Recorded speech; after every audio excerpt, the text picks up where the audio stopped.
Welcome back. I'm Brooke Carlson. As women age, it's hard to know if the typical symptoms of PMS, bloating, headaches, or irritability is really PMS or if it's the beginning of menopause. I recently sat down with Dr. Colleen Fox from Southwest Washington Medical Group to discuss this blurry line.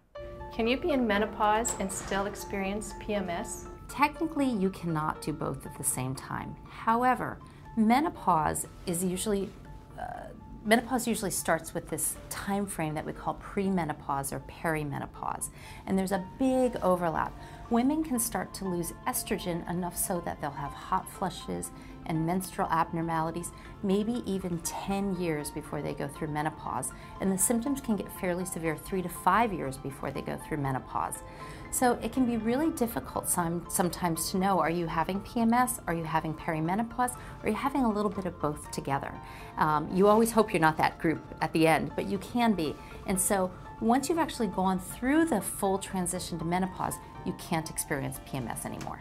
Are the symptoms of menopause and PMS similar? Yes, they are very similar. Again, especially this perimenopause or premenopause, this transition time, has a lot of overlap with the symptoms of PMS. You start getting hot sweats and night sweating, and you again have insomnia. You may even start to experience sexual difficulties, vaginal dryness, then along with this whole mood swing, the bloating, the breast tenderness, and so there can be a very wide overlap. So if you're not sure what you're experiencing, you should really come and see your physician or healthcare provider to try to help seek therapy, because many times the therapies are often very similar for both of them, so we can kind of not always need to know exactly which one it is, but still make you feel better in the long run. I've heard that women who have a difficult time as they're aging, with their PMS being really difficult, that as they go through menopause, that transition can be a really hard time for them. Is that true? Yes, unfortunately, this is true. Not everyone has PMS, but PMS is a disease that can affect many women, especially as we get into our 40s. It tends to be a little bit more significant as compared to our teens, 20s, and 30s.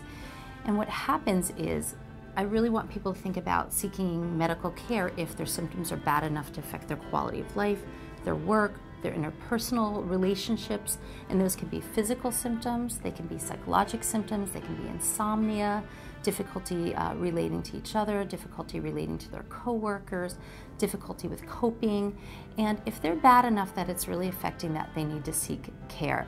And typically with those women, it does get worse as they start to make that transition to menopause, and then that can really be a very bad time and they'll need to be coming in to seek some help. You can join Dr. Fox for a discussion on PMS or menopause at Club Green Meadows in Vancouver. It's August 17th at 6 o'clock. It's part of the local Red Hot Mamas group, a leading menopause education program to help women look and feel their best.